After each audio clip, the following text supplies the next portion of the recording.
ராஜீவ் பிறந்த நாளான ஆகஸ்ட் 20ஆம் தேதி முதல் காங்கிரஸ் ஆளும் மாநிலங்களில் உணவு பாதுகாப்பு சட்டத்தை அமல்படுத்த சோனியா தலைமையில் நடந்த ஆலோசனைக் கூட்டத்தில் முடிவு செய்யப்பட்டுள்ளது. காங்கிரஸ் கட்சியின் இரு கனவு திட்டங்களில் நேரடி பண மானியத்துக்கு அடுத்தபடியாக உணவு பாதுகாப்பு சட்டம் முக்கியத்துவம் பெற்றுள்ளது. 1.25 லட்சம் கோடி ரூபாய் செலவில் நாடு முழுவதும் 70% மக்களுக்கு பயனளிக்கும் வகையில் உணவு பாதுகாப்பு அவசர சட்டம் பிறப்பிக்கப்பட்டுள்ளது. இத்திட்டத்தின் கீழ் ஏழை மக்களுக்கு 1 கிலோ அரிசி 3 ரூபாய்க்கும் 1 கிலோ கோதுமை 2 ரூபாய்க்கும் வழங்கப்படும். குடும்பத்தின் வருவாய் அடிப்படையில் ஒரு நபருக்கு 3 முதல் 7 கிலோ உணவு தானியம் வழங்கப்படும்.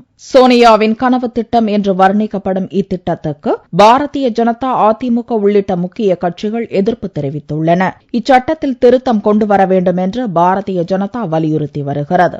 ஆனால் லோக்சபா தேர்தலுக்கு முன் இதை அமல்படுத்துவதில் காங்கிரஸ் உறுதியாக உள்ளது. குறிப்பாக விரைவில் சில மாநிலங்களில் நடக்கவுள்ள பொதுத் தேர்தலை ஒட்டி செப்டம்பர் 22ஆம் தேதி அறிவிப்பு வெளியிட தேர்தல் கமிஷன் திட்டமிட்டுள்ளது.